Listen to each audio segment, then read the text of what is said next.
No two states are alike in how telehealth is defined and regulated.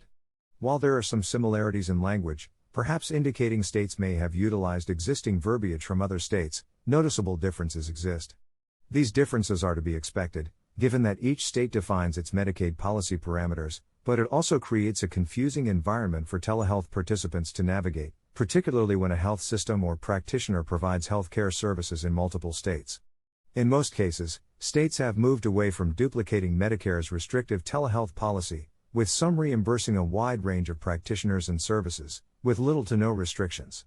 One of the most common trends with live video reimbursement was the addition of eligible services to the list of telehealth eligible services, with applied behavioral analysis being the most common service addition mentioned in Medicaid manuals. Additionally, in the wake of the COVID-19 pandemic, some states do seem to be adopting the Center for Medicare and Medicaid Services, CMS, Communication Technology-Based Services, CTBS, codes, including the virtual check-in and remote evaluation of pre-recorded information, audio-only service codes and remote physiologic monitoring. All 50 states and the District of Columbia have a definition in law, regulation, or their Medicaid program for telehealth, telemedicine, or both. Additionally, because of the allowance in most states to utilize telephone as a form of telehealth during COVID-19, some states are taking steps to broaden its permanent definitions of telehealth or telemedicine by removing the explicit exclusion of telephone or including audio-only services within the definition itself. One of the states with the most significant changes to their telehealth policy was Massachusetts, which passed a comprehensive telehealth law to require reimbursement for both Medicaid and private payers if the services are covered in person and it is appropriately delivered through telehealth. The law contains some unique elements, including specifying that the rate of payment for telehealth services provided via interactive audio-video technology and audio-only telephone may be greater than the rate of payment for the same services delivered by other telehealth modalities. It also provided payment parity for in-network providers of behavioral health services delivered via interactive audio-video technology or audio-only telephone only.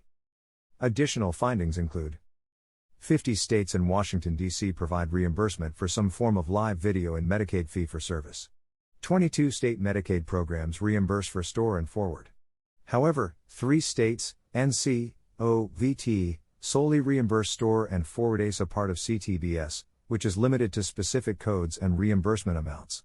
Additionally, 3 jurisdictions, MS, NH, and NJ, have laws requiring Medicaid reimburse for store and forward but as of this time, have yet to have any official Medicaid policy indicating this is occurring. 26 state Medicaid programs provide reimbursement for RPM. As is the case for store and forward, 2 Medicaid programs, HI and NJ, have laws requiring Medicaid reimburse for RPM but at the time this response was written, did not have any official Medicaid policy. Additionally, 1 state, Ohio, only reimburses the remote physiologic monitoring code CMS does.